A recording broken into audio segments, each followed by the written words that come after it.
Nanonood po ako kanina ng mga commentaries sa patungkol sa nangyayari ngayon. Alam po ba ninyo na yung marriage talaga, yung pagpapakasal, halos nawawala na?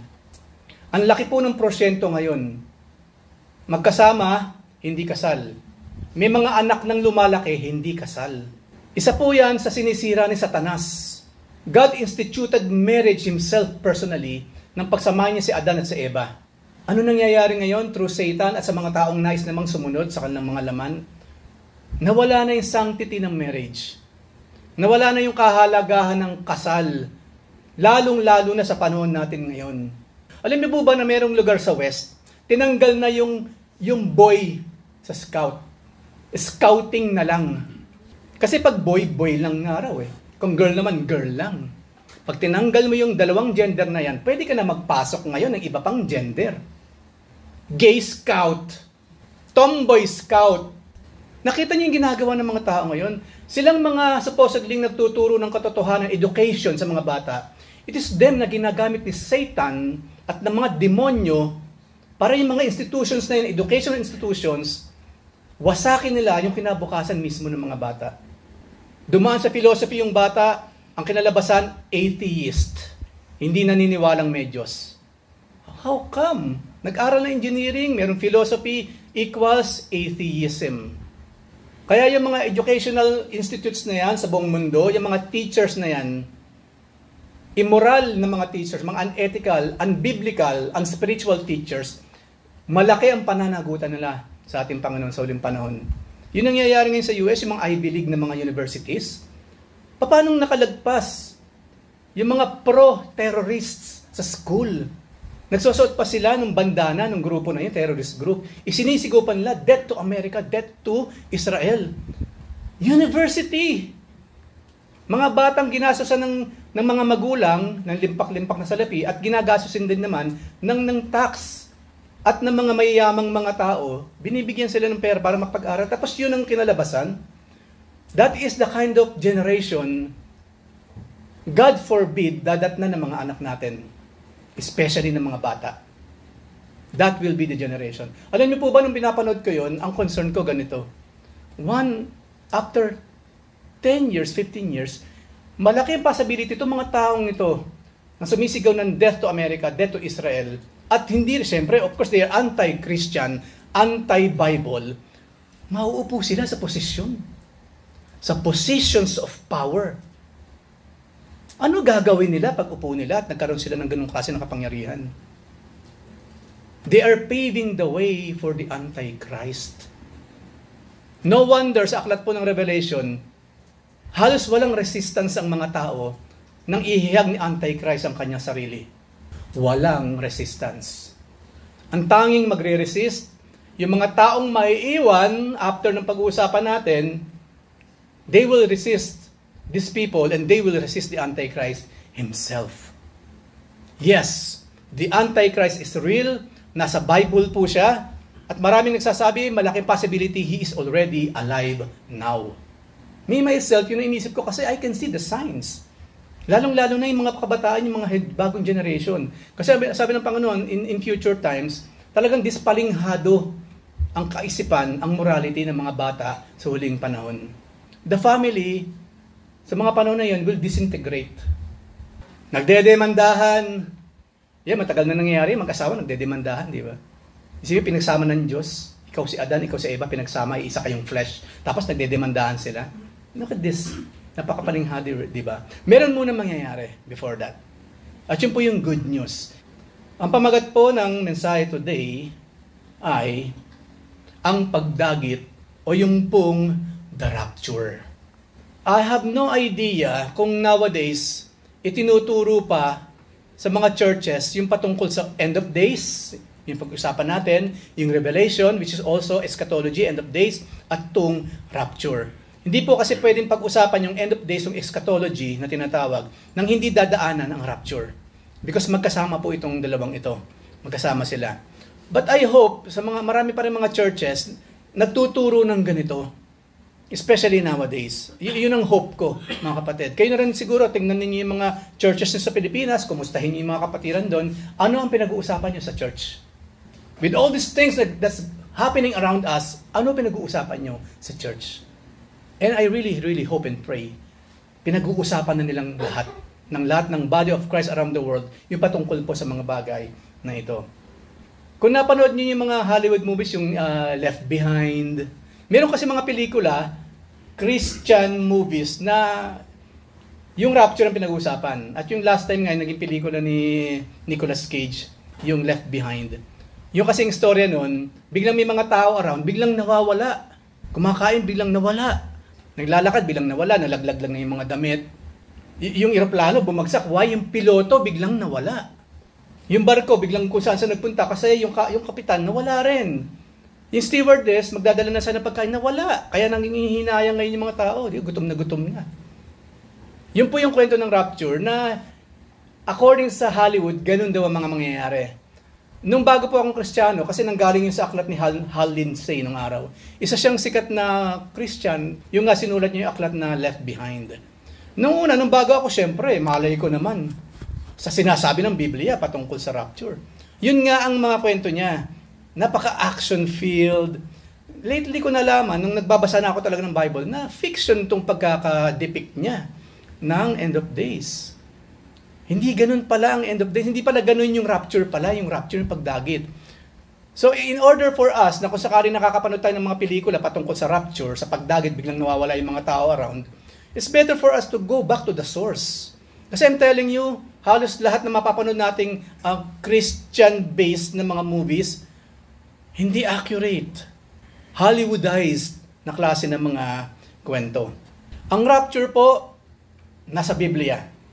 Nagsimula po yung kwento patungkol sa rapture mula sa isang promise. At mababasa po natin yan sa John 14, 1-3. Si Jesus Christ po ang nagsasalita dito, mga kapatid.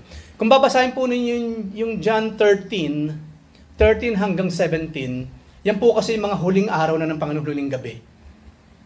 Hitik na hitik po yung mga chapters na yan sa eschatology doctrine. Ang Lord mismo ang nagkukwento. Kasi sabi ng Panginoon, sabi nga niya dyan, let not your hearts be troubled. Kasi sinabi na ng Panginoon, He will die. He will be taken away. Blood will be spilled. Ngayon yung mga apostol, siyempre lungkot na lungkot. They know.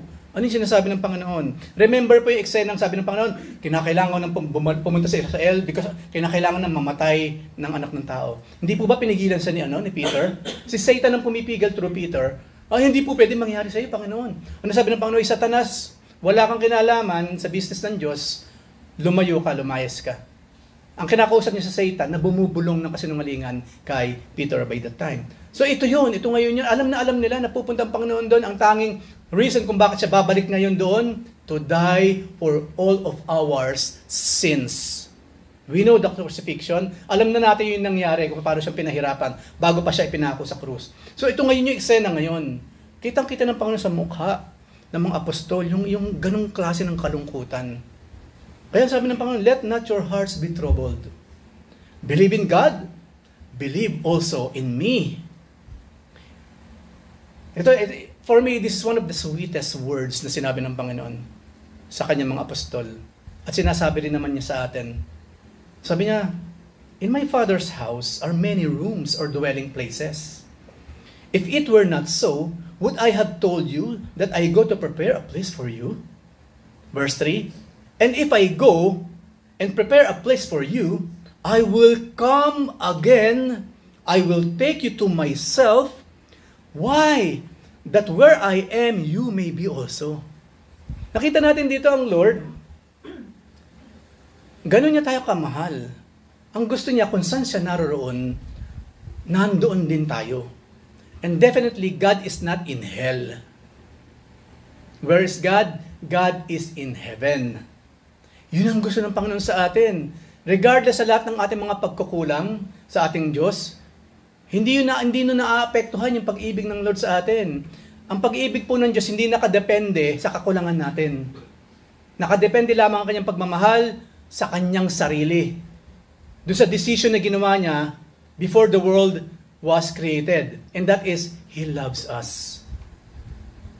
God loves us. Hindi pa tayo nililikha. Hindi pa tayo pinapanganak. Wala pa yung buong sanlibutan. Hindi pa nalilikha. God already loved us. Why? Ano patunay? Dahil before the foundation of the world, nag-e-exist na po yung Book of Life.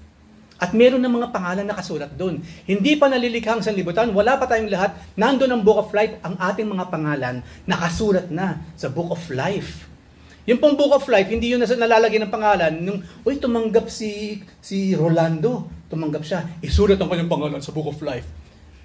Tao lang po ang gumagawa no, napakababa. Ang Diyos po, hindi pa nag-e-exist si Kuya Alan. Hindi pa nag-e-exist yung kanyang mga magulang. Hindi pa nag-e-exist ang Pilipinas, ang mundo, ang universe. Mahal na ng Diyos si Kuya Alan. Nakasulat na ang kanyang pangalan dun sa aklat ng buhay.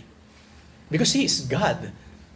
Imposible yun, but walang imposible sa ating Diyos. Yun ang gusto ng Panginoon.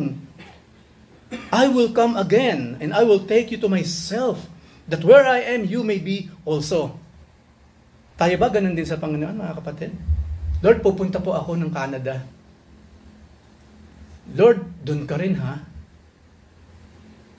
Lord, pupunta po ako ng Florida. Lord, gusto ko po nandun ka rin, ha? Lord, pupunta po ako ng Las Vegas. Lord, gusto ko po nandun ka rin, ha? Ang Diyos po kasi laging iniiwan. Pag pupunta tayo sa mga bagay na alam nating masama, isinasama ba natin ang Diyos? Siyempre, hindi.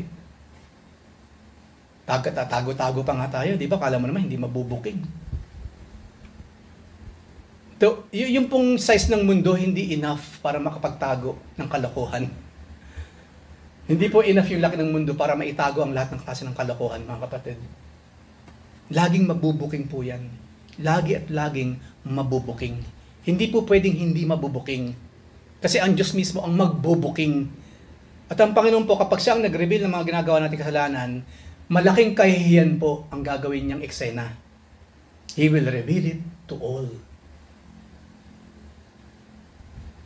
Totoo ba na pag gumawa tayo ng kalokohan, nabubuking? Of course! Of course! Maliwanag pa sa sikat ng araw, ganun kalaki ang mata ng Diyos, He can see everything. Sabi nga sa kanta, God is watching over us. He is watching. Hindi lamang siya. Sangkaterba yung mga anghel na ngayon nasa kwartong ito. Dahil kada isang anak ng Diyos po, mayroong isang anghel na nakatalaga sa kanya. Isang report ng anghel na yon, even though hindi na kinakailangan mag-report kasi God is all-knowing. But you know what? The angels are watchers. They watch over us.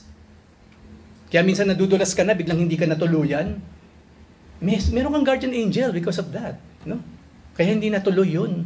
Dapat patay na ako ngayon eh. Pero why? Ba't buhay ka pa? Bakit hindi nangyari yung supposedly salpukan ninyo na isang kotse? Meron kasing guardian angels ang bawat Kristiyano. Yun po isa sa kagandahan. Binigyan tayo ng Panginoon ng guardian angel. Yung nanny, hindi worldly nanny, na tumatanda, mag-a-absent, magkakasakit, isang araw hindi ka maalagaan. Ang binigay niya po, angels. Angels are our spiritual nannies. That is according sa Biblia. So, paano nga naman natin sasabihin hindi mabubuking? Saan man tayo magpunta, may anghel. Hindi lamang yun. Naman tayo magpunta, saan tayo magpunta, may demonyo rin, di ba? May demonyo din. Kasi mas matatanda pa sa atin yung mga demonyo, mga espiritu na yan. They are just around. They are just around watching. Mga watchers din sila, kaya wala silang namang tinitignan, wala naman lang silang lagi tinitignan, kundi yung kapahamakan natin. Sige na, gawin mo na. Patayin mo ilaw. Walang nakatingin. Wala namang makakaalam. Yun ang kalaban. Alam naman natin ang kalaban, yung concern ng kalaban, alam natin kapahamakan ng kalalabasan nun. Kung ako sa'yo, wag ka nang dumalo kasi hindi ba masama pakiramdam mo? Marunong po magbait-baitan ng mga demonyo, mga kapatid. Even Satan himself, di ba? Nagbait-baitan siya kay Jesus Christ. Sige nga, tumalun ka. Anyway, may angel naman nasasali sa'yo, di ba? According sa scripture. Marunong po si Satan ng ganyan, bait-baitan. Huwag ka nang dumalo. Nakakahulihan nga, or what? Huwag ka nang dumalo, pagod ka, di ba? Puyat ka eh. Naiintindihan ng Diyos yun. Kaya may mga kapatiran na yun, bahala sila sa buhay nila. Akala mo concerned, di ba? But they're not. Ang tangi lang pong ministry ni Satanas at ng mga demonyo, to kill, to steal, and to destroy. Wala pong magandang gustong mangyari sa atin ng kalaban. So dalawa po, ang bumubulong sa atin each and every time. Let's listen to the other side. Sa heaven side, doon po tayo makinig. Ngayon, sa binasa po natin yan, ano makikita natin? Ang sabi ng Panginoon sa una, believe in God, believe also in me. Believing Jesus is equivalent to trusting God Himself. Yun po ang ibig sabihin ng Panginoon dyan. Kasi hindi sinabi ng Panginoon na believe in David, believe in Moses, believe in Abraham, and also believe in me. Hindi. Because Jesus Christ is God in the flesh, hindi siya gagamit ng tao lang. Ang ginamit niya mismo, ang Diyos, si Elohim, ang Godhead, nandaan doon sa langit. Naniniwala ka sa Diyos? It's already given. Maniwala ka na rin sa akin. Yun yung sinasabi ng Panginoon dito. At naiintindihan po nila yun. Kasi wala naman po tayong dapat bigyan talaga ng ganung klase ng belief, kundi God alone. Lalo po ngayon yung sensuality, napakatalamak ng spirit of sensuality sa mundong ito na ating ginagalawan. Isa pa po sa ginagawa ng kalaban, bigyan tayo ng maling pakiramdam. False feeling. Di ba, diyan pumapasok yung akala ko kasi mahal ko siya eh. Kaso ayan na, may nangyari na, right? Akala ko kasi mahal niya ako, akala ko mismo mahal ko siya. Saka na pimaklase ng mga bad emotions, mga bad feeling na inilalagay ng kalaban. Close na close kayo ng kumpare mo ha. Parang iba na yan ha. No? Magladlad ka na. Walang masama, tanggap na yun sa mundo. Sabihin mo ng gwapo yung kumpare mo, walang problema doon. Bagong generation na ngayon, modern na tayo ngayon. Pare, yung gwapo mo ha. Yung kumpare naman, ikaw naman. Alam mo, tanggap na ngayon yan, mga kapatid. Isinusulong nila ni Satanas at ng mga minions here on this planet. Ginagawa lang normal yung something na abnormal. This is the kind of world na meron tayo ngayon. Yung mga masyadong close, kahit same-sex sila, papasukan ng kalaban yan. Papasukan ng kalaban yan. Kaya ano nangyayari ng mga bata? May identity crisis. Lalaki ba ako talaga? Bakit ganun pag magkasama kami ni Badong? Parang mas masaya ako pag kasama ko siya. Kaysa dito sa bruhan na ito. Magaling mag-manipulate ang kalaban ng damdamin. So mag-iingat po tayo. Lahat po ng bata, even us before, dumaan din tayo sa ganyan identity crisis. Pero ngayon, at pinagbabawal yon noon ng mga parents, oy, bakit ka nakabistida, kalalaki ng tao? Humarin mo yan! Ngayon kasi hindi na. Huwag mong pakialaman yung bata, yun ang gusto niya eh. Sabi ni Badong, girl siya, okay. Meron siyang human rights. It is now part of their human rights na silang mamili kung ano ang gender nila. I am girl. This is the world now. Nangyayari now, here, sa ating panahon. Kaya nga, we must believe the Lord. Believe me. Do not believe the world. Alam naman natin ang patutungan ng mundo, di ba? Kapahamakan lang. Especially tayong mga Kristiyano, mga anak ng Diyos, huwag tayong basta-basta naniniwala sa mundo. Alam na naman natin yung kaibahan ng kamunduhan, ng mundo sa langit. Alam natin yung kaibahan ng sanlibutan sa kalangitan. So huwag na rin tayong pumapasok sa mga ganyan. Mag-iingat po tayo. Mag-iingat po tayo. Hindi lamang yon. Ang sabi ng Panginoon, the Father's house, sabi niya, in my Father's house, maraming kwarto doon, malalaking kwarto. Ang tama pong translation, in my Father's house are many dwelling places or rooms. Meron po kasi mga translations, in my Father's house are many mansions. Doon ngayon nalilito ang maraming Kristiyano. Sabi dito, magkakaroon ako ng sariling bahay eh. Kasi mansion nga eh. Yun po, wrong translation. Ang tama po, in my Father's house na nga. In my Father's house, maraming dwelling place for you. Or kwarto para sa atin. Kasi hindi tayo magtatayo ng sarili natin bahay sa langit. Titira tayo sa bahay mismo ng ating Ama. So tandaan niyo po yan ha, kasi meron po talagang mga verses na sa translation, merong inaccurate na pagsasalin. Totoo po yun. Totoo po yun. Hindi nagkamali yung mga sumulat ng scripture, mga original na mga writers.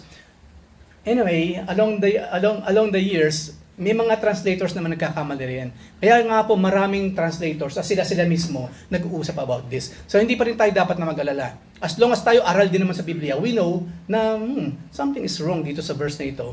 Matututo na tayo mag-ingat. Okay, magkakaroon tayo ng cross-check sa iba't ibang klase ng Bible. Ngayon, gaano raw kalaki yung bahay ng Ama according sa Book of Revelation? The Father's house can hold 100 billion people. 100 billion people. At malaking factor dyan na magkakasya na yung 100 billion doon sa bahay ng Ama. Sabi nga naman ng Panginoon, narrow is the way. So there will be plenty of space in heaven. Kasi meron magsasabi, ganun na pala ang size ng New Jerusalem, yung cube. Ang tunay na cube ko po, yun nasa Biblia.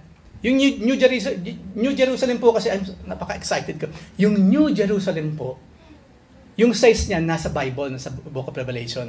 Ngayon maraming kasasabi, parang hindi enough, ang dami-dami ng tao, right? Bilangin mo yung mga taong, yung mga pupunta ng langit mula kay Adan hanggang sa huling kaluluwang ipanganganak sa mundong ito sa huling panahon. Hindi ba ang dami-dami nun? Palagi ba natin, hindi alam ng Diyos yun. Siyempre naman, kontado ng Panginoon kung ilan yung kaluluwang nakasulat sa aklat ng buhay. Yun po yung importance nung the Book of Life. Kung sino man na naroon, wala pong burahan yun. Nakasulat na sa Book of Life, yung kauna-unang kaluluwang pupunta ng langit hanggang sa pinakahuli. Walang dagdag, walang bawas. At yun po, gusto kong ituro sa inyo mga kapatid, hindi po totoo na nawawala ang kaligtasan. That is human misunderstanding. Human limitation. Sinabi kasi sa Biblia, meron ng aklat na nakasulat before the foundation of the world, at lahat na nakasulat doon, they are saved.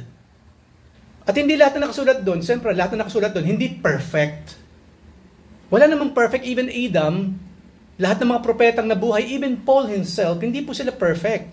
So hindi po listahan ng mga perfect yung Book of Life. Tandaan po natin, yung mga nakasulat sa Book of Life, hindi kasi yung pinakamabait sa lahat, pinaka-perfect, hindi talaga konting-konti lang talaga kasalanan. Hindi po yun ang criteria kung bakit sila nasulat doon. Because they are chosen by the Lord. It is God Himself. Sa kanyang puso, isinulat niya yung pangalan ng lahat ng naroon mula Adam hanggang huli-huli ang kaluluwang ipanganganak na mapupunta ng langit. At bilang ng Diyos yan siyempre. So sa human thinking, hindi gagawa ang Panginoon ng bahay na hindi tayo magkakasya lahat siyempre. Kaya yung nga po sinabi ditong 100 billion, kasi maaaring iba sabihin ng 100 billion. Ilan na ba tayo ngayon? 8 billion, right? 8 billion na po ang tao sa mundo. Marami na pong kumukonsumo ng resources. Yun lang man ang reason kung bakit pati may gera eh. Gusto ng isang kunin yung resources ng isa. Yun lang naman ang magsisimula ng digmaan and some other menial things. So ganun po karami ang magkakasya sa New Jerusalem. And this is more than enough sa lahat po na makakasama ng Panginoon sa muli niyang pagbabalik after the tribulation. Ganun po kalaki. At yung size nga po niya cube, parang malaking-malaking kahon na bababa mula langit at magsesettle dun sa Jerusalem at the end of time. And for 1,000 years, magre-reign ang ating Panginoon kasama lahat ng mga ligtas ng mga panahon na yon. So, the Father's house can hold 100 billion and that is more than enough. No one can know ilan ba talaga ang ligtas mula noon hanggang ngayon. No one, but the Father knows. Alam niya. So, ito yung gusto ng Panginoon. Ito yung promise. Meron akong pagdadalhan sa inyo. Kasi gusto ko, kung saan ako naroon, nandun din kayo. Kasi I love you so much. I love you so much. Minsan po ba naranasan ninyo yung merong humingi sa inyo ng prayer request? Tapos halos wala kang mukhang maiharap sa Diyos para ipanalangin yung tao na yun. Kung nararanasan nyo yun, you are honest. Supposedly, it's so hard for us to pray kung nasa kasagsagan tayo ng pagkakasala. Especially pag may humingi ng prayer request, paano ko siya ipapanalangin? Yung sarili ko nga, puro ako problema sa personal ko. Kung nararamdaman natin, ulitin ko po yun, pag nararamdaman po natin yun, you are an honest person. Kasi, ina-acknowledge mo yung kakulangan. Ina-acknowledge mo yung bunga, isa sa bunga ng kasalanan. At yun po yung kawalan tuloy ng mukha sa pagharap sa ating Diyos.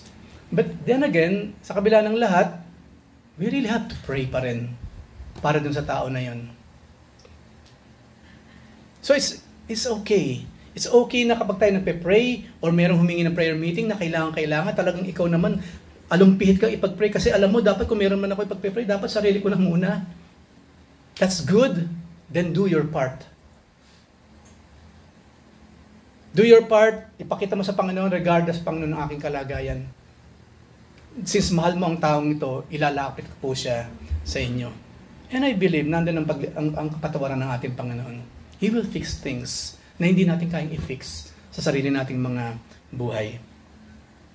So yun po yung promise. Siyempre, ang susunod po nun, yung paano mangyayari yung promise ng Lord.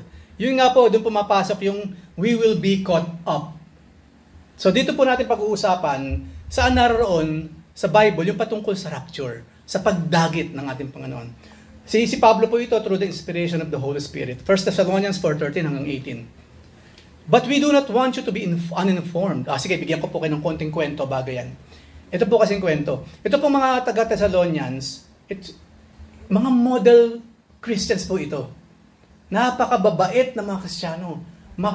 Mapagbigay ng mga Kristiyano, mapag-aral ng mga Kristiyano, napaka-obedient ng mga Kristiyano. Lahat ng itinuturo ni Pablo, sinasabi ng Scripture, from the Lord or from the prophets, they believe on them.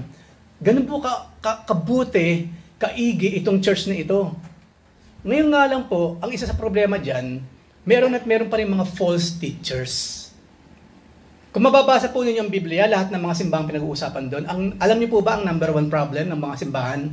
False teachers. Basahin po ninyo lahat ng sulat ni Pablo sa iba't ibang klase ng mga churches. Ang laging problema, false teachers. Lagi at lagi maglalagay si Satanas ng mga taong mali ang ituturo sa loob mismo ng simbahan. At pag nalaman po yun ni Pablo, nabasa natin sa mga Bible studies natin, every Tuesday, ganun na lamang ang galit ni Pablo, ganun ang kanyang kasidhian, no? Na para parusahan itong mga taong ito at paliwanagan din naman kung ano yung tunay. Paliwanagan sila, pigilan sila sa ginagawa nila. Yun po ang ginagawa ni Pablo. Ang hahaba po ng mga sulat ni Pablo patungkol dyan. Kasi po malaking problema kapag merong isa na mali ang katuruan na ipinapasok, ibinabahagi sa mga kapatiran. So, kung among you, napansin ninyong meron among sa mga kapatiran na ibang itinuturo, tell me please. Tell me. Halimbawa, meron sabi sa inyo, hindi naman natin kinakailangan magpabaptize eh. Yung water baptism. Nasa atin naman yung gusto mo hindi. Tell me, I will talk to that person. Kasi nungalingan yung sinasabi niya. Huwag nating hayaang dumami yung mga ganyan. Kasi pa naman ang tao pa naman napaka-gullible, di ba? Konting bola lang, konting naniniwala ka agad. So sabihin nyo kaagad sa akin mga kapatid, para maitama ka agad. Huwag na yung kung kailan dumami na, at ako na lang hindi nakakaalam, saka ko manalaman. Which is yun ang lagi nangyayari. I'm always the last to know things. Kung nafi-fix niyo walang problema. Pero kayo hindi, tell me. Para makatulong din naman ako, syempre. Di ba? Yan. Meron ngayon, doon among sa mga kapatiran, sa mabubuting kapatiran sa Thessalonian, naghahasik na maling katuruan na nangyayari na raw yung rapture. Kasi itinuturo ni Pablo po yung rapture sa mga kapatiran na ito. At kung babasahin po natin yung buong aklat ng Thessalonians, si Pablo mismo nagsabi, hindi ba sa mga Bible studies natin, itinuro ko na sa inyo yung patungkol sa pagdagit. Ngayon meron pa rin nagsasabi kasi, ayan, nangyari na ang pagdagit. Nag-aalala ngayon mga kapatiran. Nag-aalala sila. Kasi feeling nila naiwan sila sa rapture. At alam mo po ba, nung bago pa lang ako sa pananampalataya, may mga kapatiran talagang ganun. Especially pag merong lindol na malakas, bagyong malakas, nagka-tsunami, may mga kapatiran pa rin talaga. Naku, nag-rapture na ba? Nagpapanik ba? Sabi ko, tama ang sinabi ng Panginoon sa Hosea 4:6, my people will perish because of lack of knowledge. Yun ang nangyayari kapag ang Kristiyano kulang sa kaalaman. Panikero. May damage na kaagad habang hindi naman totoo yung pinagpapanik niya. Yun ang problema po mga kapatid. O anong ginawa? Ba't mo binenta yung mga ari-arian mo? Kasi sabi nung nasa kuweba, mag-ano ng panahon na. So ibenta na yung ari-arihan, yung mapagbebenta, ibigay sa kanya. Ilan yung naloko doon? Doon sa kuweba. tumira sa kuweba. Yung pala wala naman nangyari. Yumaman lang yung pastor. Ito ngayon yung finifix ni Pablo. Hindi. Sabi niya, hindi. I don't want you to be uninformed, brothers, about those who are asleep. Ang meaning po ng asleep sa Biblia, yung mga namatay. Kasi maraming kapatiran kasi namatay na, nangamatay. Di ba? Ang tawag nila doon, natutulog lang. Sa mga tunay na Kristiyano, ito pong word na asleep, na ang meaning namatay na, lapat lang po ito sa mga tunay na anak ng Diyos. Sa mga unbelievers, they are dead. Walang ibang term for them, they are dead. And they are going somewhere na lalo silang papatayin every day for the rest of eternity. Pag Kristiyano po ang namatay, they are sleeping. They are just sleeping. So, ang tunay na anak ng Diyos, pag namatay, they are just sleeping. Pag hindi Kristiyano, they are really, really dead. As in, wala ng pag-asa. That's it from them. So, about those who are asleep, that you may not grieve as others who do not have hope. Yung sinasabi niya. Kasi nga, meron ng umiiyak. May mga taong umiiyak, parang nawawala na sila ng pag-asa. Naiwan tayo, nangyari na yung rapture, and so on and so forth. Sabi ni Pablo, huwag kayong ganyan mga kapatid. Si Pablo nagsabi, ang Kristiyano daw, hindi dapat nawawalan ng pag-asa. Hindi lamang patungkol dito sa rapture, pero sa mismong general na buhay natin, our life in general, dapat po ang anak ng Diyos hindi nawawalan ng pag-asa. Why? Kasi meron tayong pag-asa eh. Yun ang katotohanan. Lahat ng tunay na anak ng Diyos may pag-asa po. Meron. Kahit halos lagpas ka na sa lusak ng kahirapan, may pag-asa ka pa rin. Why? Kristiyano ka eh. Meron kang Diyos na sa iyo ay mangangalaga, laging tutulong. Maaring nagkukulang ka lang sa cooperation with God. Eh kuya, napakasipag ko naman yung umagang ginagawang gabi, yung gabi ginagawang umaga sa pagtatrabaho. Pero bakit ganun pa rin? Kapatid, maaring kulang ka sa cooperation sa Diyos. Maaring meron siyang sinasabi sa iyo na dapat mong gawin, hindi mo kasi ginagawa. You are doing it on your own. Kaya sabi ng Panginoon, be still and know that I am God. Paminsan-minsan manahimik ka, pakinggan mo ako. At maaahon ka sa anumang kahirapan kinalalagyan mo ngayon. Kasi ngayon, di ba, para tayong si Abraham, para tayong si Sarah, hindi makapaghintay na mangyaring pangako ng Panginoon na magiging father of many nations si Abraham. Ano ginawa ni Sarah? Ini-offer yung kasama sa bahay. Ano naging bunga ngayon? Siyempre, bastardo yun. And there are many bastard nations today. They are claiming they are sons and daughters of God, but they are not. Mga anak sa labas. Sino yung naging bunga ngayon yun? Si Ismael. Inacknowledge ba ng Diyos si Ismael? Hindi. Kasi labas sa pamilya ng Diyos si Ismael. At lahat ng mga nations na yan na umaaway sa Israel, parang kwentong maraklara lang yan. Inaagaw ng mga bastardong anak ni Ismael, yung inheritance ng Israel ni Isaac mula sa ating Diyos. Yun lang naman ang kwento niyan. This land is ours. From the river to the sea is ours, sabi ng mga Palestinians. Pero hindi po totoo yun. They are bastard sons and daughters. Labas sa pamilya ng Diyos. They have no claim at all. They have no claim at all. Pero mga anak nyo ng Diyos, hindi po, we have hope. The meek shall inherit the earth. Yung tunay na meek ha, yung tunay na meek. We will inherit the earth. Sino yung meek? Of course, lahat tayo. Supposedly. Lahat po tayo, mga meek dapat. And sabi sa verse 14, for since we believe that Jesus died and rose again, even so, through Jesus, God will bring with Him those who have fallen asleep. Kasi nga, ang isang problema pala, mga nangangamatay na, yung rapture hindi pa nangyayari. Paano to, Brother Paul? Nangangamatay na sa kahihintay. Yun ang problema rin nila. Sabi ni Pablo, huwag niyo nang problemahin yan. Kasi nga, ang sabi ng Panginoon dito, through Jesus, God will bring with Him those who have fallen asleep. Sa muling pagkikita natin doon sa mga nangamatay na ating mga kapatiran na hindi inabutan ng rapture, makikita natin sila kasama nila ang Panginoon. Mauuna kasi sila, nauna nga silang namatay eh. So they are already there sa piling ng ating Lord. O nga po pala, yung rapture po kasi ganito. Eh kuyang, ano pang rapture? Pinag-usapan natin, namatay na nga eh. At kasama na ng Panginoon. Ano pa yung rapture? Ano pa yung saysay ng rapture? Ang rapture po kasi mga kapatid, ganito. Pag ang isang Kristiyano po namatay, yung katawan niya may iwan sa lupa, yung kaluluwa niya sa piling ng Diyos. Diretso po sa heaven ang anak ng Diyos. We will go straight to heaven with the Lord. Ano sinabi doon? Abraham's bosom. Paradise sa piling ni Jesus. Okay, o nga, naintindihan namin yun, pero ano ngayon yung rapture? Para saan yun? Because one day, kaya sila isasama ng Panginoon pabalik, they will be united with their physical body. Yung po may iwan nating katawan, it will be changed also.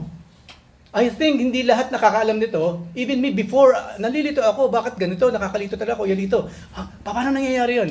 We will be reunited with our physical body. Kuya, paano yung kinain ng langgam yung lolo ko hanggang sa mawala? Wala na siya. Kinain ng pating, nalusaw na. Hindi problema ng Diyos yun. Basta sinabi sa Biblia, sa muli niyang pagbabalik, kasama niya na yung mga nangamatay na pinoproblema ng mga kapatiran na ito. Kasama niya mismo, mauna sila. Tapos they will be united with their physical body. Magkakaroon sila ng glorified body. Kung paano yung glorified ang body ng Panginoon, kasi ganun din siya. Di ba na mabuhay magmuli ang Panginoon after 3 days, physical yung kadang katawan, parang kaluluwang merong physical. Kaya nga hindi natin walang bangkay na naiwan ng Panginoon, walang bangkay. Kasi nung mag-resurrect siya, yung mismong katawan niya kasama niyang nag-ascend sa langit. Yung po ang sinabi dito sa Biblia, we will be like Him. We will be like the Lord. Even this spiritual body, even doon nasa langit na po yung mga namatay, magkakaroon sila ng unification ng kanilang mga katawan. And then, pag nagsama po uli yan, just like us now, we will have this glorified body katulad ng sa ating Panginoon. Even this body po, dadalhin yan. But it will be a version, a very, very clean, pure, glorified version ng ating katawan together with our souls. Yun po kasi yun. Yun po kasi yun. So, katulad ng nangyari sa Panginoon. Verse 15. For this we declare to you by a word from the Lord, that we, sabi ni Pablo, ito po ang programa ng Panginoon, we who are alive, who are left until the coming of the Lord, rapture ang pinag-usapan dito, will not precede those who have fallen asleep. Hindi tayo mauuna sa mga namatay na. Mauuna pa rin sila, kaya sabi ni Pablo, huwag kayong mag-alala. Hindi mapag-iiwanan yung mga namatay na. Kinamatayan nila bago pa yung rapture. Huwag kayong mag-alala doon. Kasi pagdating ng araw na yun, mauuna sila kaysa sa ating mga nabubuhay pa. Ay, ganun po ba? So, ibig sabihin pala, napakamapalad talaga ng namatay na nasa kay Jesus. Yes. Napakamapalad po ng mga taong namatay in the flesh nang merong pananampalataya kay Jesus Christ.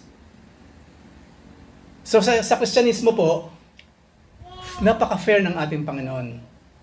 So after sabihin ni Pablo to, syempre, nakahinga ng maluwag yung mga kapatiran. Ngayon po, meron kasing sign. So sabi ng mga kapatid, siguro nakanganga pa sila. More, Paul, more. Ito ngayon kasi mangyayari, para malaman natin yung panahon na yon ay paparating na. Masabi po niya sa verse 16, for the Lord Himself will descend from heaven with a cry of command, with the voice of an archangel, and with the sound of the trumpet of God, and the dead in Christ will rise first. So marami munang mangyayari bago bumangon yung mga namatay na naunang namatay kay Kristo. Even now, si Pastor Neil, na dati namin pastor sa J-Wall, he's already in heaven. Si Pastor Bien, nasa langit na rin siya. Marami tayong mga kapatiran, especially mula noon hanggang ngayon, me, myself, ang dami ko na nakita mga kapatiran, kinuha na ni Lord. Mga nangamatay na sila, but they are now enjoying there. Even my parents, they are there now with the Lord. But one day, pagbabalik nga ng Panginoon, they will be together to unite themselves with their bodies. So sabi dito, ano rin mangyayari muna? So, ang Panginoon daw magde-descend from heaven, bababa mula sa langit. Tapos sa kanyang pagbaba sa langit, merong cry of command. Parang sa military lang, merong cry of command, kaya lahat talaga diretso, di ba? Nanonood sa nangyayari. And ano pa raw, bukod sa cry of command, merong voice of an archangel. At hindi lamang yun, merong sound of trumpet of God. All of these things will happen doon sa panahon na yun. Ngayon, sa pelikula kasi, naririnig din sila, nakikita ng mga unbelievers. That's not true. Ang tangi lamang makakaalam ng mga nakasulat dito, yung mga anak ng Diyos. Yung merong espiritu ng Diyos. Yung merong Holy Spirit of God. Wala pong alam ang mga unbelievers about all of these things. Wala. Ang tangi lamang tama sa mga movies, Mabibigla sila, that's it. They will be shocked to find out, ang daming nawawala. Yung pastor kong kapatid nawala. Yung church biglang nawala. Naiwan yung pastor, pero yung mga members nawala. Yun lamang ang sa kanila. Pero these things na pinag-usapan natin dito, only the sons and daughters of God lamang ang siyang makakaalam.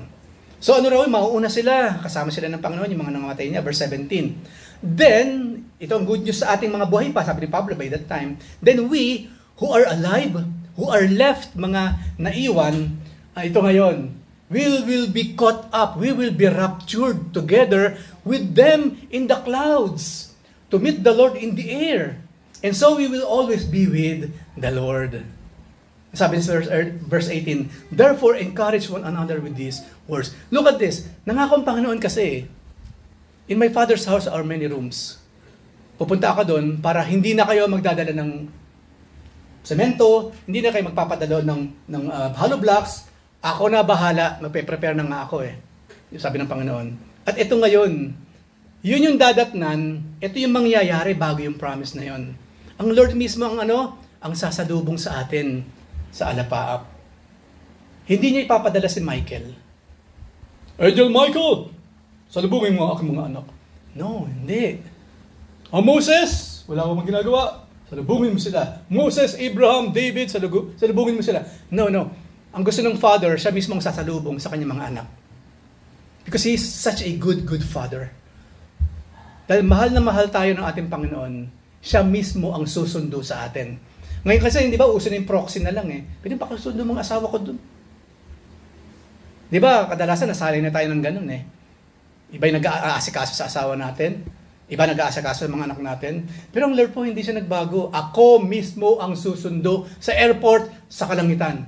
Me, walang iba. Hindi angels, me, akong susundo sa kanila. Because God loves us so much. God loves us so much. So sabi sa verse 18, therefore encourage one another with these words. Wag na silang malungkot. Wag na naisipin yun. Hindi problema yun. It's already fixed by our God. Just enjoy your life as a Christian. No? Magkaroon ka ng pag-asa. And that is our blessed hope. Ang Lord mismo sa katauhan, sa pagka-Diyos ng ating Panginoon. Ngayon, merong mystery binanggit sa Corinthians through Paul again by the guidance of the Holy Spirit. Sabi niya po dito sa 1 Corinthians 15:55 hanggang 57, behold! Sabi niya, I tell you a mystery. What? Ano yan, Paul? We shall not all asleep. Hindi tayong lahat mamamatay. But we shall all be changed. Ito naman, good news sa mga buhay pa by that time. Kanina kasi nakafocus sa namatay na kung paano yung kaluluwa na nasa langit mag-unite with their physical body, magiging glorified body. Iba naman ang programa sa atin naman na panahon na yon na dadat ng buhay sa araw ng rapture. In a moment, in the twinkling of an eye, at the last trumpet, dito po mamatay sa twinkling of an eye. Ang iba po, ang pagkaka-translate sa Tagalog, kisap mata. Ang pinag-uusapan po, hindi kisap mata, yung twinkling ng mata. Ibig sabihin, nakamulat, hindi ka pipikit, at gaano ka kabilis kang dumilat, parang ganun din kabilis yung rapture. Hindi po, mabagal yun. Mabagal pa rin yung isang kisap mata ganyan. Yung twinkling po, mas mabilis. Bigyan ko ng example. Alam niyo po ba na yung ilaw mula Earth, papunta sa buwan, it takes 1.5 second. Mabilis ba yun? Mula Earth hanggang Moon, ganun kabilis nagtatravel ng light. In 1.6 or 5 seconds, nakarating ang ilaw mula Earth hanggang Moon. Ang bilis po nun. Hanggang ngayon nga po, wala nakaka-measure sa bilis ng light. Hirap silang, puro theory na lang, gaano kabilis ang light, puro theory yan. Wala pa exact science about that. Pero, mula Earth hanggang Moon, nakwenta nila 1.5 seconds lang. Ganun kabilis. Ngayon po yung twinkling of an eye, mas mabilis pa po dun.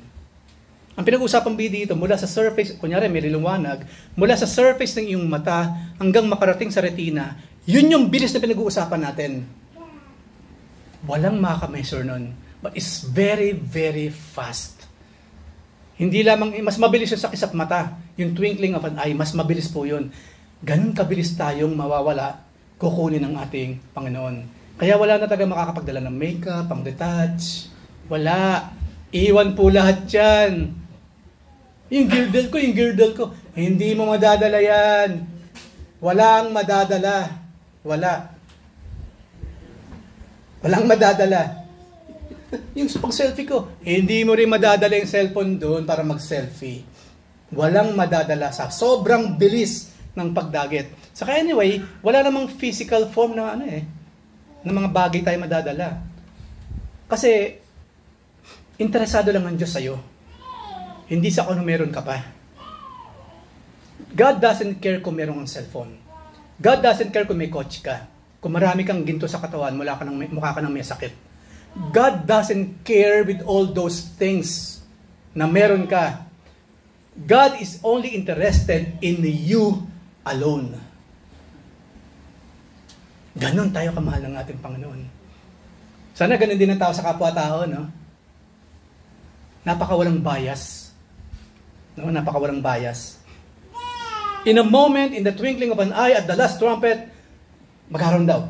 For the trumpet will sound. Yan na. And the dead will be raised, imperishable. Napag-usapan natin kanina yan. And, sabi po dyan, and we shall be changed. Tayo raw mismo, tayong mga buhay by that time, yung taglay nating katawan will be changed. Babaguhin tayo ng Panginoon. For this perishable body must put on the imperishable. And this mortal body must put on immortality. Verse 54, next slide po. When the perishable puts on the imperishable, and the mortal puts on immortality, then shall come to pass the saying that is written, death is swallowed up in victory. Verse 55, O death, where is your victory? O death, where is your sting? Imagine, kaya po nababanggit natin kadalasan, ang tunay po na immortals, tayo. God is immortal, and we Christians, we are immortals. We are eternals. Yun ang kalagayan natin sa harapan ng ating Diyos. Pagdating natin sa langit, we will never die anymore. Hindi natutubo ang ingrown mo. Because we will be perfect. We will be perfect. Lahat ng mga pinaggagastosan natin dito sa katawan natin yan, tanggal lahat yan. Because our body will be glorified. Wala nang puting buhok. Lahat yan. Lahat yan tanggal. Imagine niyo yung ganung klase ng load na meron tayo ngayon compared sa langit. Di ba burden yung ganyan, pangangalaga ng sariling katawan, napakalaking burden na. Lumabas ka ngayon, nangangalahatian ka na, papunta opisina, biglang bumalik ka ng bahay. O bakit bumalik? Yung pustiso ko na, iwan ko kasi. Iba nga nasa gate na, ipapasok na nung, balik ng bahay. Hindi pwedeng wala kang pustiso pagpasok mo, right? Unless yung mga kasama mo, pwede ka mag-mask. But you know, mamaya magkamali ka pa interview pa naman. Interview pa naman. Babalik ka talaga sa bahay mo. Nakita niyo yung burden na meron tayo, pangangalaga na lang itong physical na katawan na ito. Kaya tama talaga ang Panginoon Huwag mong ubusin ang oras mo sa physical mong katawan. Maglaan ka rin ng time sa iyong espiritu, sa iyong kaluluwa, because that matters most to me. Hindi ko tinitignan kung makinis ang balat mo. Hindi ko tinitignan kung anong kulay ng balat mo. Ikaw, yung puso mo ang mahalaga sa akin, yung kaluluwa mo. That's it. That's it. So yun nga, we will be immortal. Malalagpasan na natin yung ganung klase ng mga pahirap natin sa sarili natin sa pangangalaga lang sa beautifulness ng mga katawan na ito. So death is swallowed up in victory. Hindi na tayo mamamatay. We will be alive forever and ever, and we will have this very, very glorified, perfect body katulad ng sa ating Panginoon. Verse 56, the sting of death is sin, and the power of sin is the law. But thanks to God, who gives us victory through our Lord Jesus Christ. Isa yan sa blessed hope natin, we will never die. Kasi maraming tao takot mamatay, di ba? Sinong hindi? Sinong hindi? Pero also naging malinaw sa atin yung salita ng Panginoon at yung dadatnan natin after this life, you will not fear death anymore. Because death is a relief. Pag nag-exit na tayo sa napakahirap na mundong ito, everything is perfect. Kailangan po maintindihan natin yun para hindi naman tayo hinihimatay pag pinag-uusapan na kamatayan. Si Pablo po, ready dyan. Kuya, hindi naman ako si Pablo eh. Si Pablo, tao rin like us. At panay yung pahirap sa kanya by that time because of the Lord. At alam niya kasi yung pupuntahan niya. That's why wala siyang concern, hindi siya takot na iwan itong mundong ito. Alam niyo po ba, bago tayo matapos, maraming Kristiyano, natatakot silang iwan yung mga mahal sa buhay. Number one, siyempre, hindi ko pa yata kayang iwan yung mga anak ko. That's normal, right? Especially kung yung magaling na tatay ng mga bata, wala. Diba? Walang saysay. Ni sarili niya, hindi kayang buhayin eh. Yung pa yung mga anak niya. Diba? Maraming ganyan. Maraming ganyan. Paano yung mga anak ko? Para yung pag-aaral nila. Paano yung mga magulang ko? Umasa pa rin sila sa akin or what? At hindi lamang yun, meron pa akong pangarap. Saka malapit na ako ikasahan, please. Di ba? Kaya ayaw pala mamatay. You know, all of these things. Lahat ng mga pahirap sa isip, ganyan. Pero you know what? Pag naintindihan talaga natin yung naghihintay sa atin in heaven, all of these things will not matter anymore. Ang sasabihin mo na, Lord, anytime ha?